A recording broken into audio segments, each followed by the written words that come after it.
Monday, January 20th, 2025. Monday of the second week in Ordinary Time.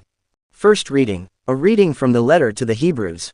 Brothers and sisters, every high priest is taken from among men and made their representative before God, to offer gifts and sacrifices for sins. He is able to deal patiently with the ignorant and erring, for he himself is beset by weakness and so, for this reason, must make sin offerings for himself as well as for the people. No one takes this honor upon himself but only when called by God, just as Aaron was. In the same way, it was not Christ who glorified himself in becoming high priest, but rather the one who said to him, "You are my son, this day I have begotten you," just as he says in another place, "You are a priest forever according to the order of Melchizedek." In the days when he was in the flesh, he offered prayers and supplications with loud cries and tears to the one who was able to save him from death, and he was heard because of his reverence. Son though he was, he learned obedience from what he suffered, and when he was made perfect, he became the source of eternal salvation for all who obey him. The word of the Lord.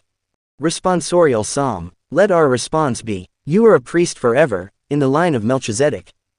The Lord said to my Lord, "Sit at my right hand till I make your enemies your footstool." Response. You are a priest forever, in the line of Melchizedek. The scepter of your power the Lord will stretch forth from Zion, rule in the midst of your enemies. Response. You are a priest forever, in the line of Melchizedek. Yours is princely power in the day of your birth, in holy splendor, before the daystar, like the dew, I have begotten you. Response. You are a priest forever, in the line of Melchizedek. The Lord has sworn, and he will not repent, you are a priest forever, according to the order of Melchizedek.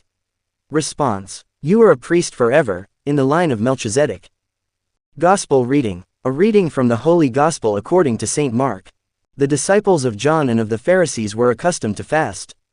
People came to Jesus and objected, "Why do the disciples of John and the disciples of the Pharisees fast, but your disciples do not fast?" Jesus answered them, "Can the wedding guests fast while the bridegroom is with them? As long as they have the bridegroom with them they cannot fast. But the days will come when the bridegroom is taken away from them, and then they will fast on that day.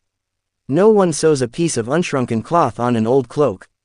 If he does, its fullness pulls away, the new from the old, and the tear gets worse. Likewise, no one pours new wine into old wineskins.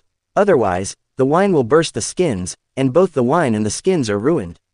Rather, new wine is poured into fresh wineskins." The Gospel of the Lord.